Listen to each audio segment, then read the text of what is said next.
Bienvenidos a este estudio que estamos haciendo del libro de Hechos, versículo por versículo. Hechos capítulo 19, hoy vamos a estudiar del capítulo 23 al versículo 41 y vamos a hablar sobre disturbios malignos. Hace algunos años atrás en nuestro país, algunos ladrones robaron lo que se llamaba la cruz de Motupe, en el norte del país. Esta cruz, muy venerada por muchas personas, causó estragos al punto de ver en la televisión personas que sentían que la vida se les venía abajo, lloraban, se desesperaban. Algunos presagiaban que iba a venir un terrible castigo de parte de Dios porque se habían robado la cruz.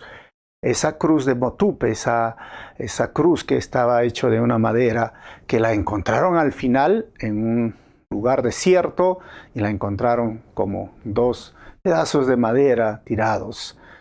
Cuando menciono esto, no quiero minimizar ni menospreciar la fe de muchas personas que profesan el catolicismo, pero se podía ver en este momento muchas opiniones controversiales y un despertar a veces que era un poco, para mí personalmente, no muy fundado o fundamentado, pero a la vez la religión es así. Y cuando miramos en el libro de Hechos, Pablo está predicando ahora en esta ciudad de Éfeso. Se ha quedado por 2 años o 2 años y medio. Ha estado predicando y enseñando, discipulando y enviando a otros misioneros para que toda esa región de Asia Menor pueda conocer al Señor. Hoy va a enfrentar uno de los disturbios a causa de la religión o la religiosidad que había en Éfeso. Así que vamos a orar y continuamos con este estudio. Te doy gracias, Señor, en este momento por tu palabra. Háblanos, Señor, a través de cada versículo, porque cada vez que nos reunimos, tú eres quien trae el tema. Que tu palabra, que es viva y es eficaz, penetre lo más profundo de nuestro ser y que puedas usar mi vida también para compartir de tu palabra en esta hora. Te pido esto en tu nombre, Jesús. Amén. Así que bienvenidos a la iglesia Calvary Chapel, Hechos 19, del versículo 23 al 41. Estoy usando la versión NTV para este estudio y recuerden que el título es Disturbios Malignos. Pablo está en su tercer viaje misionero y lo hace desde el año 53 al 57 después de Cristo. En este momento está en la ciudad de Éfeso. Y esta parte sería Pablo enfrenta un disturbio en Éfeso. Vamos a ver del 23 al 27, Pablo enfrenta un disturbio en Éfeso originada por Demetrio. Del 28 al 31, Pablo enfrenta un disturbio en Éfeso y toda la ciudad se llenó de confusión. Del 32 al 34, Pablo va a enfrentar un disturbio en Éfeso y griterío en el anfiteatro.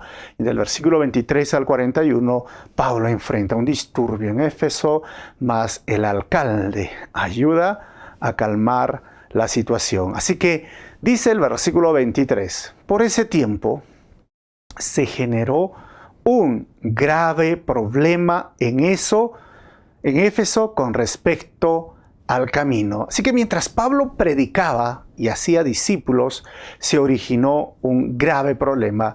Y la Biblia menciona con respecto al camino, esta es ya la segunda vez que se habla de este nombre, el camino o al camino, y se refiere realmente a los seguidores del camino de Cristo, básicamente los cristianos. El versículo 24 dice, comenzó con Demetrio. ¿Quién era Demetrio? Claramente el texto dice, un platero, que tenía un importante negocio de fabricación de templos de plata en miniatura de la diosa griega Artemisa. Él les daba trabajo a muchos artesanos. Así que Demetrio era un artista, ¿no? Un orfebre que trabajaba este tipo de miniaturas. Tanto si ustedes ven en la parte de atrás están las figuras de Artemisa. Pero ¿quién era Artemisa? Ahí se han encontrado restos de esta diosa Artemisa, que se dice que vino del cielo como un meteorito, algo así que hoy lo conocemos, pero que tenía una extraña figura en el pecho, como muchos que, no sé, bultos, ¿no? Bustos, no sé, era algo extraño, era la diosa de la fertilidad, y que en esa ciudad de Éfeso era el centro de la adoración de esta diosa. Tenía un templo espectacular que se ha sacado obviamente en 3D hoy día, y este templo de Artemisa tenía, algunos dicen entre 127 y 126, pero pongamos 127 pilares que tenían 18 metros de alto, y 86 de estos estaban bañados de oro. Y este templo fue descubierto en el año 1869 y su altar principal fue desenterrado en el año 1965 y era decorado con grandes esculturas. Obviamente lo que estás viendo aquí es una réplica porque el original está ya sin techo ni nada, pero como lo puedes ver ahora es una ruina y que puedes visitar cuando vayas por Turquía, ¿no? Hay que hacer ese viaje para conocer. Hay un viaje de las 7 iglesias. Esto era una maravilla del mundo en su tiempo, considerado el centro de adoración, como era la madre de la fertilidad o la diosa de la fertilidad. Recuerden que también tenía la prostitución idolátrica alrededor de este templo. Pablo llega y justamente a esta ciudad de Éfeso se encuentra con todo este tipo de idolatría, libertinaje. Y recuerden que existe una carta que se llama Carta a los Efesios. Y justamente Pablo, a partir del capítulo 4 de esta carta, les dice cómo los cristianos deben de cambiar su manera de vivir y les habla una analogía: vístanse, ¿no? Con estas vestiduras nuevas o con este hombre nuevo y dejen al hombre viejo atrás. Y justamente habla cuestiones de inmoralidad sexual en el capítulo 4, cuestiones de palabras, de chistes, de bromas que a veces parecen inofensivas, lo que ves, lo que escuchas, porque esta ciudad estaba plagada, no solamente de idolatría, sino esta prostitución idolátrica que los llevaba a la inmoralidad y a lo cual este pensamiento, esta filosofía corría por todo el imperio romano. Así que Demetrio entonces era el encargado de hacer esas esculturas, tanto del templo como de esta diosa. ¿Y qué dice el versículo 25? Los reunió a todos, los plateros, sus trabajadores, y dice el texto, junto con otros que trabajaban en oficios similares. Y les dirigió las siguientes palabras: caballeros, ustedes saben que nuestra riqueza proviene de este negocio. Así que Demetrio empieza a hacer el problema. Versículo 26. Pero como han visto y oído, este tal Pablo ha convencido a mucha gente al decirle que los dioses hechos a mano no son realmente dioses. Y no solo lo ha hecho en Éfeso, sino por toda la provincia. Así que mientras Demetrio va acusando a Pablo, quizás hay un halago para Pablo. Yo lo vería, ¿no? Cuando estudiaba, ¡wow! ¿Cómo quisiera que se pueda hablar así, no? Efraín, que hay toda Arequipa inundado, ¿no? ¿Con qué? Con el Evangelio. Por toda la provincia. O sea, Pablo hizo un buen trabajo y obviamente personas no cristianas lo están reconociendo. Y hay algo muy curioso que dice, ¿no? Que los dioses hechos a mano no son realmente dioses. Pues es obvio y es algo que muchas personas hoy no se quieren dar cuenta, y esto tiene que ver con un asunto espiritual, vamos a verlo, la guerra, el conflicto espiritual, pero también tiene que ver a veces con una poca información o lectura de la Biblia.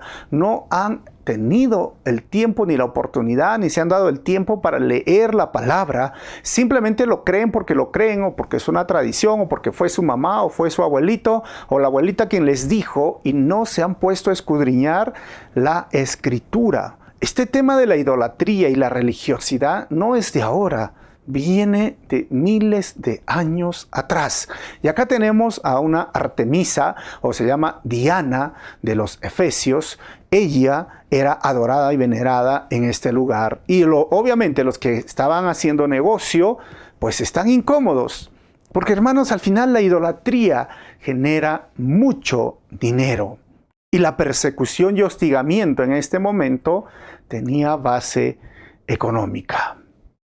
Y como era un orfebre, los dioses hechos a mano son una obra de arte, pero no son Dios y no pueden representar a Dios. Mientras ellos decían la diosa, el Dios, miren, la idolatría no puede representar a Dios, ¿sabes? Porque la esencia de Dios, el Creador, es espíritu. ¿Cómo nosotros podríamos representar un espíritu? Es más, Dios es el Todopoderoso, Dios es omnipresente. ¿Cómo podríamos representar a alguien omnipresente en una imagen presente? No tiene sentido de lo omnipresente a lo presente. O el omnipotente, el Todopoderoso, a ponerlo en una escultura pequeña. La naturaleza de Dios no se puede representar por una imagen o un ídolo. Jamás, recuerda, Dios es espíritu. Y aunque algunas personas dicen, sí, yo ya entiendo que Dios, pero es la imagen, ¿cómo puedes hacer imagen de algo que no es tangible, que es todopoderoso? O sea, no tiene sentido. Y eso es lo absurdo de la idolatría. Por eso Demetrio decía, bueno, son hechos a mano. Porque él mismo lo hacía y él entendía esto. Y no solamente Demetrio lo va a decir, también hay otros versículos en la Biblia. Así que el versículo 27 dice, por supuesto, dice Demetrio, que no solo hablo de la pérdida del respeto público para nuestro negocio. Y ahí mezcla la cultura, la economía, con sus intereses. Y dice, también me preocupa que el templo de la gran diosa Artemisa pierda su influencia y que a Artemisa, esta magnífica diosa adorada en toda la provincia de Asia y en todo el mundo, se le despoje de su gran prestigio. Y ahí apela al orgullo de esta cultura. Así que Artemisa, había muchas Artemisas, digamos, adoradas. Se dice, ya se ha encontrado muchas esculturas en el mundo antiguo, pero se dice que había 39 ciudades del mundo mediterráneo que practicaban el culto a esta diosa madre de la fertilidad. Así que, pero el centro era Éfeso, así que Demetrio dice, pero nos van a quitar, ¿cómo va a ser posible? ¿Y qué es un ídolo, hermanos, al final? Miren, el Salmo 115, el versículo 4 al 8, el salmista nos dice lo siguiente. Los ídolos de ellos no son más que objetos de plata y oro. Manos humanas les dieron forma. Tienen boca, pero no pueden hablar. Tienen ojos, pero no pueden ver. Tienen oídos, pero no pueden oír. Y tienen nariz, pero no pueden oler.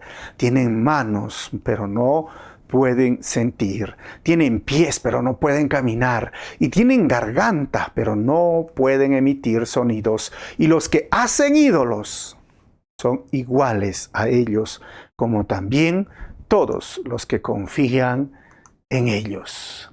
Hermanos, claramente la Biblia nos dice lo que es un ídolo. Y si en ese momento es Artemisa, miren, en todas las culturas se han formado ídolos. Tenemos ídolos en la cultura inca, por lo menos el sol era adorado por los incas, y ahí tenemos el tumi o el cuchillo ceremonial. O sea, se adoraban a ídolos antiguamente, pero hoy en Latinoamérica, por la herencia también que viene desde España, también se adora ahora al catolicismo con los ídolos y las imágenes, que como claramente el salmista dice, no pueden caminar, no pueden tocar, no pueden oler. Las personas le tienen que ayudar, tienen que usar su fuerza. Las personas, y miren que se pueden caer. Entonces, es interesante cómo hoy podemos ver lo que el salmista dijo hace más de 2000 años, que hoy está sucediendo, y realmente es triste cómo muchas personas no se han dado el tiempo para ver en la Escritura cómo son los ídolos descritos en el mundo antiguo. Y este tema de las procesiones o de cargar a un ídolo no es de ahora, hermanos. En la Biblia también, el libro de Isaías habla sobre este tema. Pero miren, Isaías 44, versículo 9 al 17 nos dice lo siguiente. ¿Qué necios son los que fabrican ídolos? Esos objetos tan apreciados en realidad no valen nada. Los que adoran ídolos no saben esto, así que todos terminan avergonzados. ¿Quién, sino un tonto, sería su propio Dios, un ídolo que no puede ayudarlo en nada? Recuerden que estoy leyendo lo que dice la palabra. Versículo 11. Y los que rinden culto a ídolos caerán en la deshonra junto con todos estos artesanos, simples humanos que se declaran capaces de fabricar un Dios. Tal vez unan sus fuerzas, pero estarán unidos en el terror y la venganza. Versículo 12. El herrero se ubica frente a su fragua para hacer una herramienta afilada, martillándola y dándole forma con todas sus fuerzas. Su trabajo le da hambre y se siente débil, le da sed y se siente desmayar. Versículo 13. Después el tallador mide un bloque de madera y sobre él traza un diseño. Trabaja con el cincel y el cepillo y lo talla formando una figura humana. Le da belleza humana y lo pone en un pequeño santuario. Corta cedros, escoge cipreses y robles, planta pinos en el bosque para que la lluvia los alimente. Versículo 15 dice, luego usa parte de la madera de ese árbol para hacer fuego y con esto se calienta y hornea su pan. Después, aunque parezca increíble, toma lo que queda y se hace un dios para rendirle culto. Hace un ídolo y se inclina ante él. Quema parte del árbol para asar la carne y para darse calor. Dice, ¡ah! ¡Qué bien se siente uno con este fuego! Y 17, luego toma lo que queda y hace su dios, un ídolo tallado, y cae de rodillas ante el ídolo, le rinde culto y le reza. Rescátame, le dice, tú eres mi Dios. Personas hoy se arrodillan ante las obras de los artesanos o los fabricantes de dioses en minúscula. Es cierto, hermanos, que muchas culturas desde años atrás y hoy sigue siendo lo mismo. En medio de este mundo posmoderno, la idolatría, la religiosidad es fuerte. Pero lo que yo estoy haciendo es leer lo que dice la Biblia de algo que sucedió hace mucho tiempo y que sigue sucediendo hoy porque la palabra de Dios es viva y no ha cambiado el problema del corazón humano que se llama pecado y reemplazar la adoración del Creador y ponerlo en objetos o en criaturas de Dios. Dios merece ser adorado. El Creador es el único que debe ser adorado, no las criaturas y menos los objetos creados por obras artísticas. Pero muchas personas les cuesta entender. Esta es una verdad y es la verdad bíblica y hay muchos textos bíblicos. Yo solamente he sacado 2 párrafos de la Biblia, pero hay muchos párrafos de la Biblia realmente, no solamente diríamos explicando qué es la idolatría, también a veces mandando juicio a la persona que está adorando ídolos. Éxodo 20. También nos habla, el versículo 4 dice, en los 10 mandamientos, no te harás dioses ajenos delante de mí. No los honrarás, ni los venerarás, ni te arrodillarás.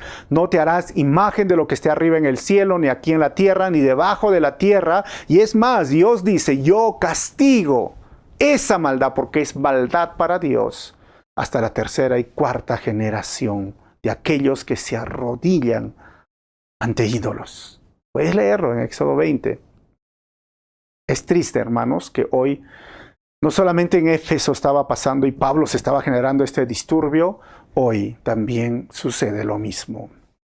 Que la gracia del Señor esté con cada persona que está sumergida en la religiosidad y que si tenemos familiares, yo creo que la gran mayoría tenemos familiares que están sumergidos a la idolatría y la religiosidad, oremos por ellos porque también es un asunto espiritual. Pablo dice también luego en Corintios que detrás de un ídolo también hay una influencia demoníaca que está de esto. Por eso dice, ¿a quién rinden al final los gentiles sus platos de comida? Porque eso era un tipo de sacrificio. Dice, lo hacen a los demonios, estos platos de comida, esta carne sacrificada a los ídolos. Así que si decimos, oye Pablo, ¿estás hablando serio esto? Pero miren por qué lo decía Pablo. Ya Demetrio hizo el conflicto, la gente ahora está escuchando. ¿Y qué sucedió? Del versículo 28 al 31, Pablo enfrenta un disturbio en Éfeso y toda la ciudad se llena de confusión. Dice el versículo 28, al oír esto, montaron en cólera, hermanos, y comenzaron a gritar, grande es Artemisa de los Efesios. Y todo el pueblo empezó a gritar. Y el versículo 29 dice, pronto toda la ciudad se llenó de confusión.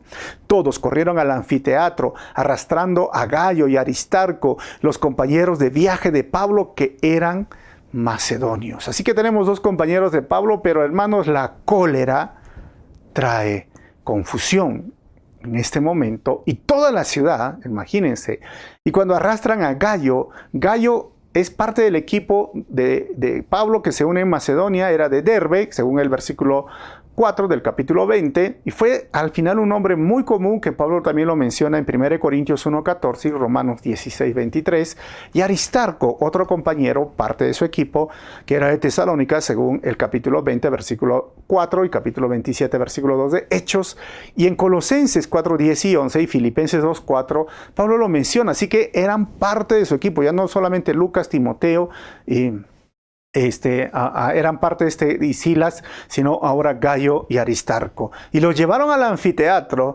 Tengo una imagen en 3D de lo que era el anfiteatro en ese momento, eso se lo llamaba. Hoy estas son las ruinas del anfiteatro que uno puede ver, que se dice que la capacidad que tenía este anfiteatro, es como un estadio, era entre 25,000 y 56,000 personas, y se imaginan a todo el pueblo corriendo para allá y gritaban, estaban confundidos, no sabían qué pasaba. Miren, el versículo 30 dice, Pablo también quiso entrar, pero los creyentes no lo dejaron. Así que Pablo dice, como se llevaron sus compañeros, dijo, yo voy a entrar. Versículo 31. Y algunos de los funcionarios de la provincia, amigos de Pablo, también le enviaron un mensaje para suplicarle que no arriesgara su vida por entrar en el anfiteatro. Miren, funcionarios de la provincia, amigos de Pablo.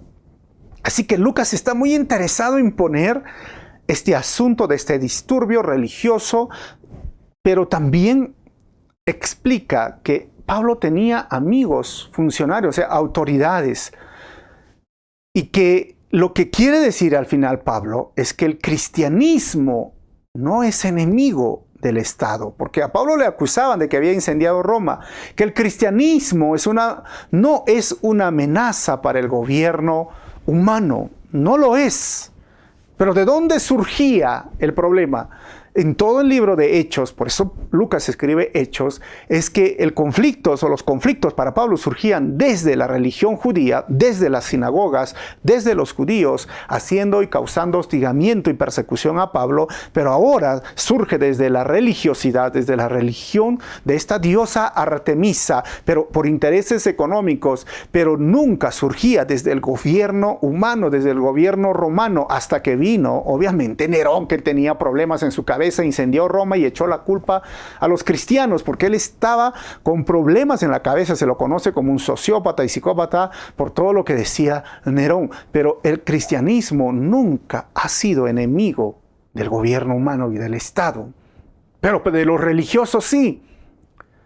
Porque hoy se dice que en Latinoamérica el cristianismo está avanzando a pasos agigantados y la Iglesia Católica en este sentido y el catolicismo lo ven como una amenaza a la Iglesia evangélica. Esta sociedad posmoderna lo ve como una amenaza a la Iglesia cristiana evangélica, porque creemos en el matrimonio entre hombre y mujer, defendemos la vida, defendemos también la familia, pero es más, la Biblia nos dice que deberíamos nosotros orar y respetar las autoridades, pagar impuestos, y esto es lo que queremos y debemos de hacer. Pero no somos una amenaza para el gobierno, y Lucas está muy interesado en poner de dónde surgían los conflictos y cómo era el trato con el gobierno romano, este imperio en ese momento. Pero ahí surge, todos van, y miren, del versículo 32 al 34, Pablo enfrenta este disturbio en Éfeso. Dice el 32, adentro era un griterío en ese lugar que ya hemos visto. Algunos gritaban una cosa y otras otra. Todo era confusión. Y de hecho, dice Lucas, la mayoría ni siquiera sabía por qué estaba allí. Mientras todos decían, grande Artemisa, grande, ¿no? La diosa Artemisa. Y la gente se reunía, 27,000 o 50,000 personas, y todo se originó de Demetrio, pero la gente dice, ni siquiera sabía por qué estaban ahí otros. ¿Qué te hace entender esto, hermanos? ¿Qué te hace ver cuando lees este versículo? Cuando yo veo y leo y estudio este versículo, entiendo a Pablo que puso en Efesios capítulo 6, versículo 12, lo siguiente. Dice el versículo 12, pues no luchamos contra enemigos de carne y hueso, sino contra gobernadores malignos y autoridades del mundo invisible, contra fuerzas poderosas de este mundo tenebroso y contra espíritus malignos en los lugares celestiales. La gente ni siquiera sabía por qué estaba ahí.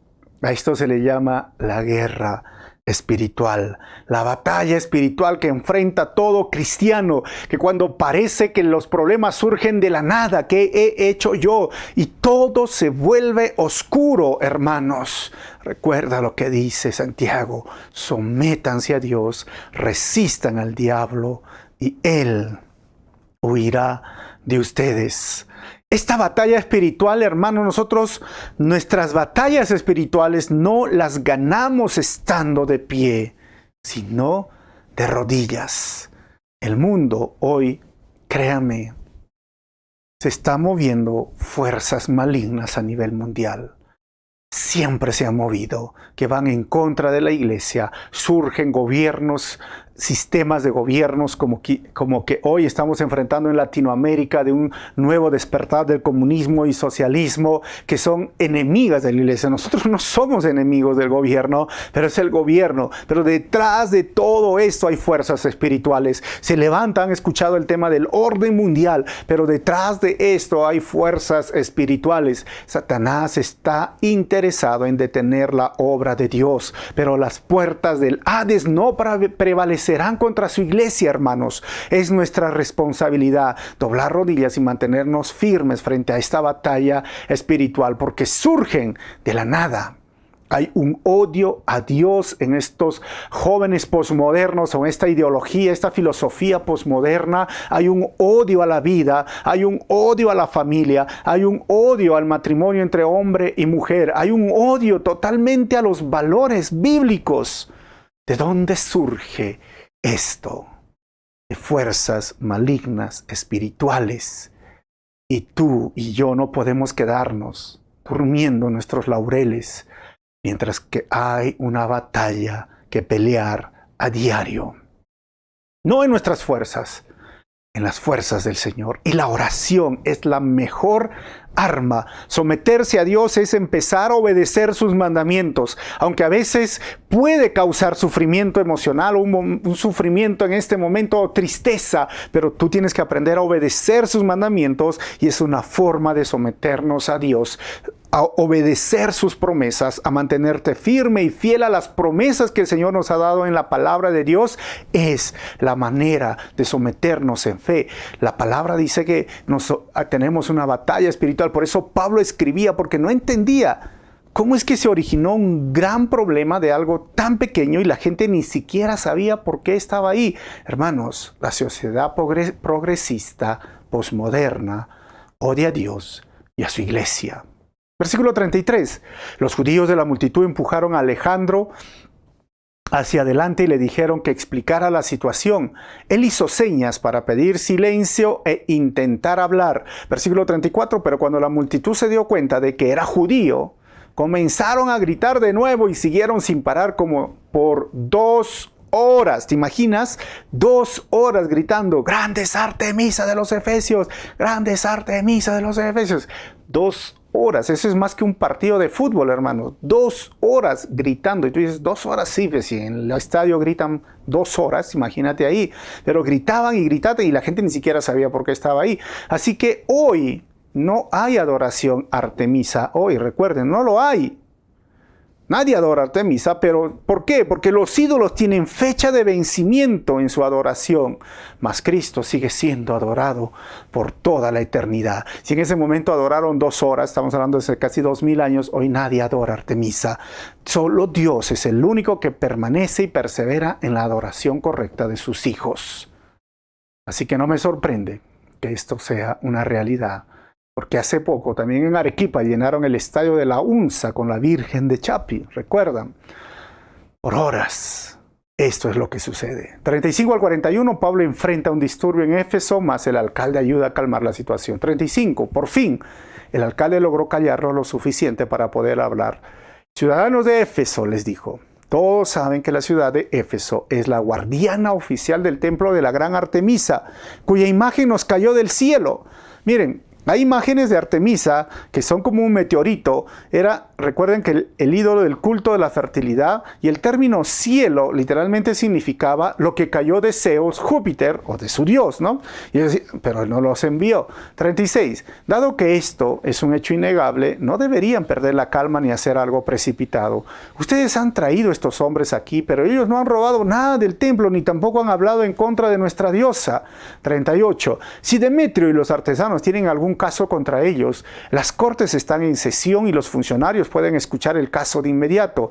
Dejen que ellos presenten cargos formales. 39. Y si hubiera quejas sobre otros asuntos, podrían resolverse en una asamblea legal. 40. Me temo que corremos el peligro de que el gobierno romano nos acuse de generar disturbias, ya que no hay razón para todo este alboroto. Y si Roma exige una explicación, no sabremos qué decidir. El alcalde, los funcionarios. El cristianismo nunca fue enemigo, ni es enemigo del Estado, ni del gobierno humano. Pablo lo sabía, Lucas lo deja registrado para que puedan entender todos los sistemas de gobiernos que se quieran levantar en el mundo, pero habían 2 tipos de provincias o de estados o de ciudades o de regiones, algunas que eran gobernadas por el emperador, en la cual el emperador ponía sus fuerzas militares, tal caso como Judea, y en la cual de esta forma los controlaba a través de la fuerza.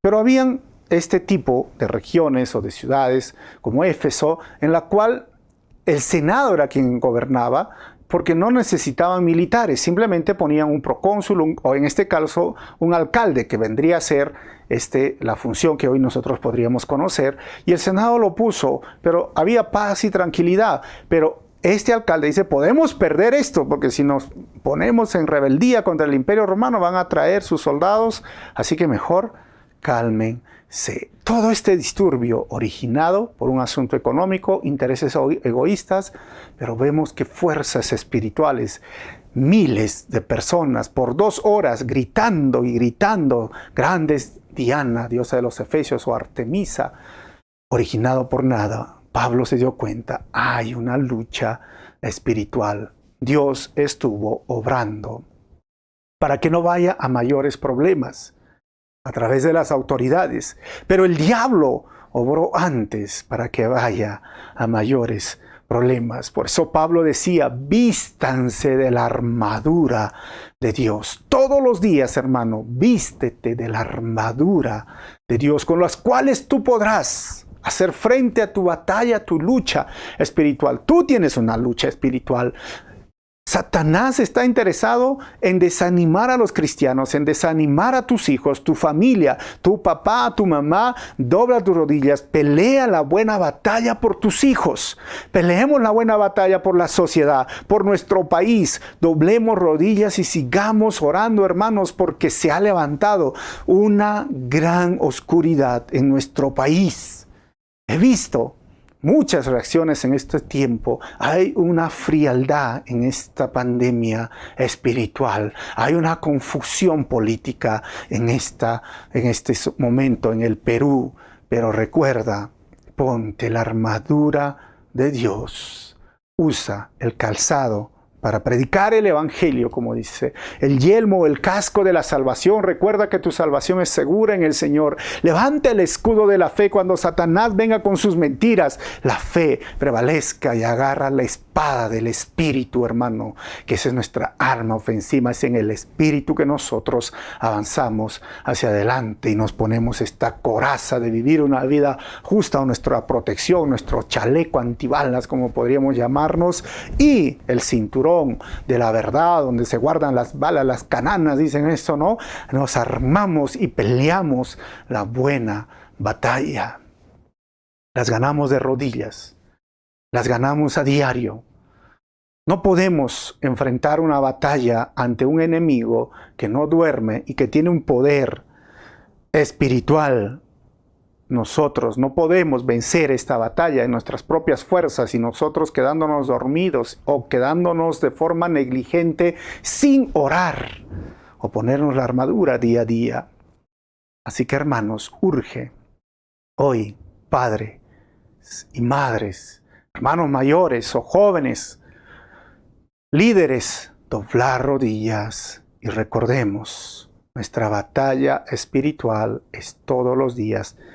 Luchamos del lado vencedor porque Jesús aplastó la cabeza de Satanás y lo exhibió públicamente en una cruz y nos ha dado esa victoria. Pero Satanás es mentiroso, Satanás no se rinde y él quiere desanimar, él quiere tentar a tu esposo, a tu esposa, a tus hijos, él quiere tentar a toda la iglesia, desanimar, hacer caer a sus líderes, hacer escándalo de tantas cosas, pero recuerda, estamos en medio de esta batalla. Dios va a obrar y quiere obrar y nosotros somos parte de esta batalla con la oración, poniéndonos la armadura y recordando que hay una batalla espiritual, pues hermano, porque a veces algunos se olvidan de que tenemos una batalla espiritual. No es un asunto de religión la oración, es un asunto de necesidad.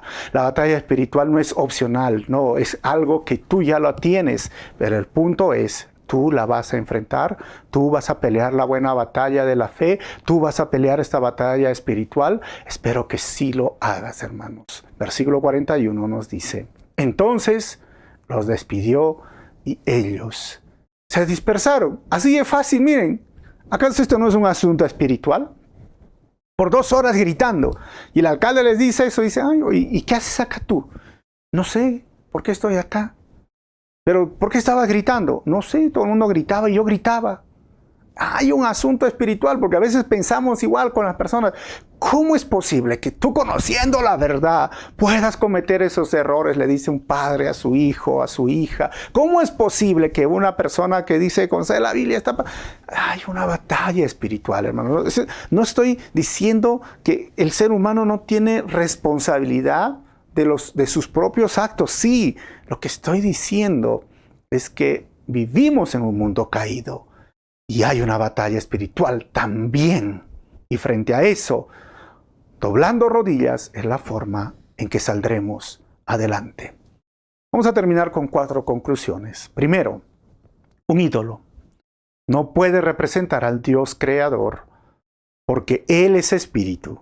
Y en el fondo los ídolos buscan reemplazar el lugar de adoración a Dios. Número 2, los ídolos no pueden escuchar ni ver y necesitan la fuerza humana para moverse. En cambio, Dios es quien da las fuerzas al ser humano para poder moverse. Él es el que nos da aliento de vida cada día.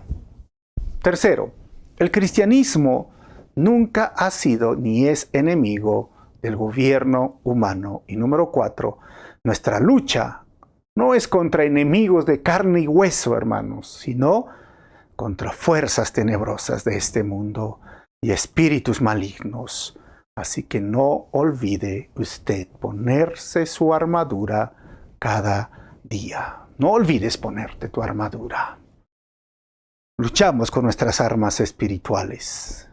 Luchamos y una de ellas es la oración y el otro la espada del Espíritu. Lee la Biblia, mantente firme en tus devocionales. Si no lo has estado haciendo y has descuidado tu tiempo de oración y de lectura de la palabra, dile, Señor, perdóname y ayúdame a continuar a pelear la buena batalla por mi vida, por mi familia, por la iglesia, por tu reino, por tu misión.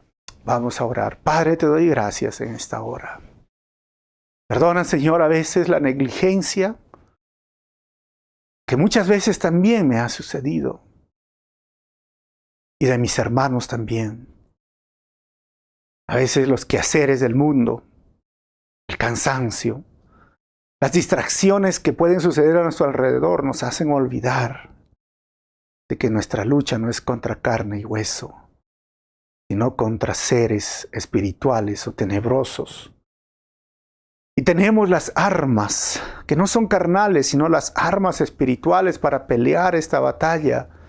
Perdónanos y ayúdanos, Señor, a mantener nuestro tiempo devocional, la lectura de la palabra, los devocionales, también a tener nuestro tiempo de oración, porque el enemigo no duerme. Y nosotros a veces descuidamos lo más importante, que es nuestra comunión contigo, que es la oración, que es la intercesión. Oramos una vez más por cada matrimonio de la iglesia, por cada pareja que hoy está escuchando esta enseñanza. Fortalece su vida espiritual, por cada joven, por cada persona, Señor, que está escuchando hoy este mensaje. Fortalece su vida espiritual. Oramos, Señor, por las familias, oramos por la iglesia, que ya pronto empezamos nuestros cultos presenciales. Oramos por aquellos que están en una cama luchando para respirar. Que tu sanidad sea completa en ellos, Señor. Aún oramos por nuestro hermano Arturo, por ese milagro que queremos ver, que tu voluntad sea hecha en su vida. Aún seguimos orando, Señor, por el Perú, por la situación política en la que nos encontramos. Oramos e intercedemos. Perdona nuestra tierra, ten misericordia del Perú, ten misericordia, Señor, de nuestros familiares que todavía no te conocen, y sálvalos y rescátalos, y usa la vida de mis hermanos y mi vida para seguir predicando el Evangelio, la buena noticia a ellos, y que puedan encontrar la salvación. Gracias, Señor, por todo esto. En tu nombre, Jesús, oramos así, Señor. Amén. Dios los bendiga y nos vemos en el próximo estudio a la misma hora.